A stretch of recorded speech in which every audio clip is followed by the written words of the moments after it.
आज कल अपन ने गंदी बस्तियों की समस्याएं पढ़ी, जो स्लम बस्तियां थी उसके बारे में, कि स्लम बस्ती या गंदी बस्ती किसे कहते हैं, उसकी मुख्य विशेषताएं क्या थी, वो समस्याएं क्या थी।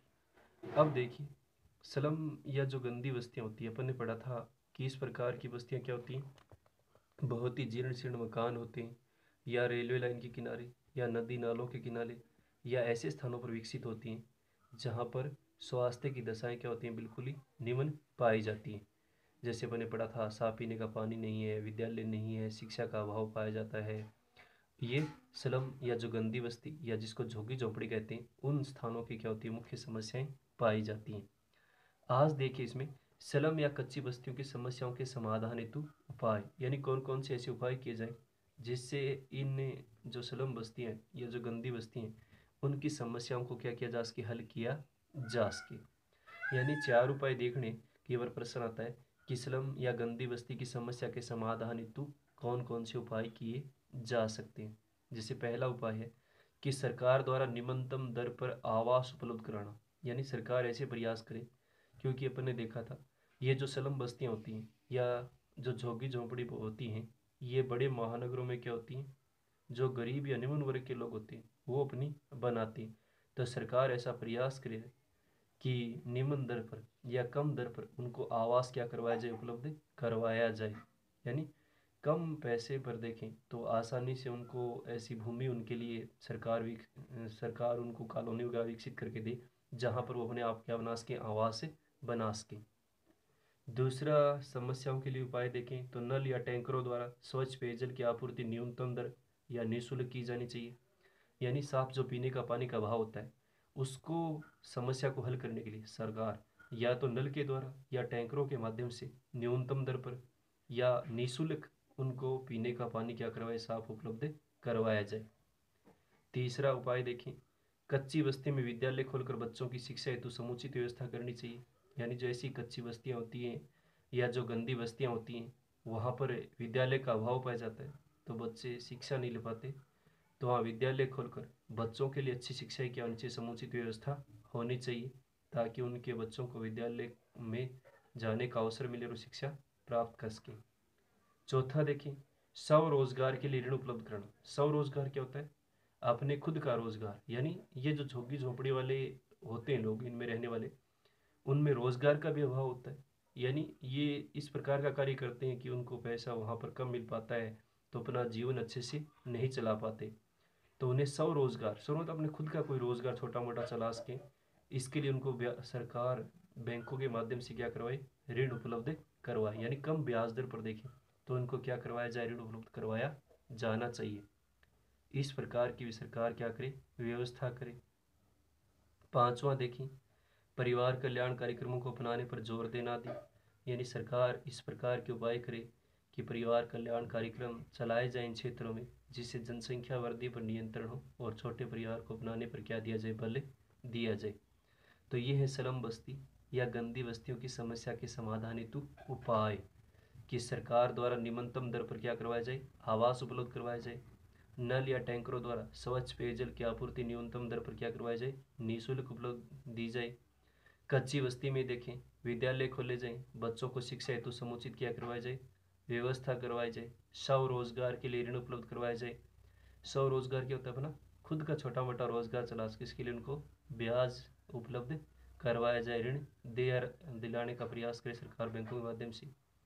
और पांचवा देखें तो परिवार कल्याण कार्यक्रम अपनाने पर क्या दिया जाए, जोर दिया जाए। यानी परिवार कल्याण के जो कार्यक्रम है वो अपनाए जाए, तो छोटे परिवार ही रखेंगे तो इनमें जनसंख्या वृद्धि पर क्या रहेगा, नियंत्रण रहेगा। तो ये है स्लम बस्ती या कच्ची बस्तियों की समस्या के समाधान हेतु उपाय। उसके बाद अपने पाठ का लास्ट है, मुंबई की धारावी कच्ची बस्ती, स्लम यानी झुग्गी झोपड़ी जिसको कहते हैं, एशिया की सबसे विशालतम कच्ची बस्ती है। यानी एशिया महाद्वीप में देखें, कई बार एक नंबर का प्रश्न आता है कि एशिया की सबसे गंदी बस्ती या स्लम बस्ती का क्या लिखिए, नाम लिखिए, तो मुंबई की कौन सी है, धारावी है, जो एशिया की सबसे विशालतम या बड़ी क्या कच्ची बस्ती है। यानी कई बार एक नंबर का प्रश्न आता है कि एशिया की सबसे विशालतम या कच्ची बस्ती का क्या लिखिए, नाम लिखिए, तो वो कौन सी है, मुंबई की धारावी है। जो एशिया की सबसे विशालतम या कच्ची बस्ती है जो मुंबई की धारावी है। उसके बाद देखिए मुंबई की धारावी बस्ती का विशेष अध्ययन। यहाँ पर देखिए प्रश्न केवल बड़ा आता है, जैसे पिछली बार पूछा गया कि मुंबई की धारावी कच्ची बस्ती के सामाजिक आर्थिक परिदृश्य का अध्ययन की कोई 4 विशेषताएं लिखी। तो यहाँ पर मुंबई की जो ये धारावी बस्ती है जो एशिया की सबसे क्या है, कच्ची बस्ती है, गंदी बस्ती है, झोंकी झोंपड़ी वाली बस्ती है। इसमें इसके बारे में 7-8 बिंदु पढ़ेंगे। इसकी स्थापना कब हुई थी, कितना इसका विस्तार है, जनसंख्या कितनी है, परिवहन कितना है, व्यापार क्या है, भवन कैसे हैं, व्यापार के कौन से कार्य हैं। तो ये सभी बिंदु याद करने, या तो इनमें से छोटा 1 नंबर का प्रश्न आता है केवल, या फिर बड़ा प्रश्न आता है कि मुंबई की धारावी बस्ती के सामाजिक आर्थिक परिदृश्य की कोई 4 विशेषताओं का क्या कीजिए, वर्णन कीजिए। तो इसमें कम से कम 4 याद करने, 7-8 पॉइंट जो लिखाए जा रहे हैं मुंबई की से बस्ती के बारे में। पहला देखिए धारावी बस्ती की स्थापना 18वीं शताब्दी में देखिए तो यहाँ एक द्वीप था, यानी समुद्र के पास देखिए मुंबई में स्थित है, एक छोटा सा द्वीप था। और 70 वर्ष पूर्व देखें तो गुजरात के कुम्हारों ने इसे बसाया था, यानी आज से 70 साल पहले देखें तो गुजरात के कुम्हार जाति के जो थे उन्होंने इस बस्ती को बसाया था। और उनकी संख्या लगभग कितनी थी उस समय, 10,000 थी। तो ये थी धारावी बस्ती की स्थापना, यानी इस बस्ती की स्थापना देखें तो 18वीं शताब्दी में की गई। और ये पहले एक द्वीप था। और 70 वर्ष पूर्व देखें तो गुजरात के जो कुम्हार थे उन्होंने इसको बसाया था। और तब देखें इसकी संख्या लगभग कितनी थी, 10,000 थी। दूसरा देखें अवस्थिति और विस्तार। यह कच्ची बस्ती मुंबई शहर में जुहू से 12 किलोमीटर दक्षिण पश्चिम में रेल मार्ग के बीच स्थित है। यानी ये बस्ती देखें मुंबई में स्थित है और मुंबई शहर में जुहू कोई जगह है मुंबई की, वहाँ से 12 किलोमीटर दूर दक्षिण पश्चिम में जो रेल मार्ग है उसके बीच के स्थित है। तो यह है इसकी अवस्थिति और विस्तार। यह बस्ती देखें तो मुंबई शहर में स्थित है और जुहू से कितना दूर है, 12 किलोमीटर दक्षिण पश्चिम में रेल मार्ग के बीच स्थित है। तीसरा देखें जनसंख्या। वर्ष 2011 की जनगणना के अनुसार देखें यहाँ की जनसंख्या 6 लाख है, जो 1 लाख घरों में रहते हैं, निवास करते हैं। इन 2011 की जनगणना हुई तो इस धारावी बस्ती की जो जनसंख्या देखें वो कितनी थी, 6 लाख थी।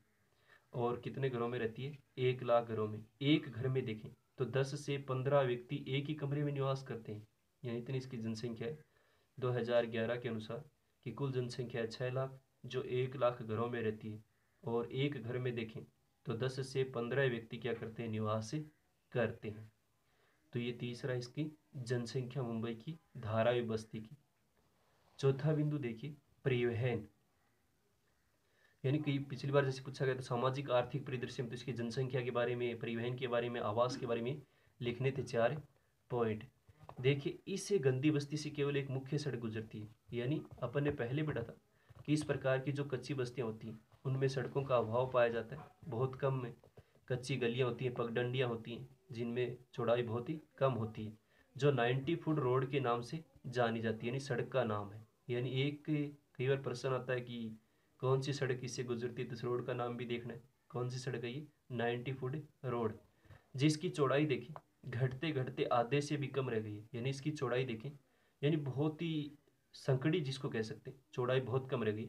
यहाँ परिवहन निगम की बसें बस्ती की परिधि के बाहर से गुजरती हैं, यानी परिवहन निगम की जो जैसे महाराष्ट्र परिवहन निगम की बसें वो बस्ती की परिधि परिधि मतलब इसके चारों ओर का मान जैसे होता है उसके बाहर से ही गुजरती है, अंदर नहीं आ सकती, क्योंकि चौड़ाई बहुत ही क्या हो जाती है, कम हो जाती है घटते घटते। ऑटो रिक्शा भी बस्ती के अंदर नहीं आ सकता, यानी इतनी पतली पगडंडियां सकड़ियाँ कि ऑटो रिक्शा भी नहीं आ सकता। और धारावी बस्ती केंद्रीय मुंबई में एक ऐसा भाग है जहाँ तिपहिया वाहनों का प्रवेश निषेध है। तिपहिया जानते, यानी कोई टेम्पो रिक्शा इस प्रकार का नहीं आ सकता।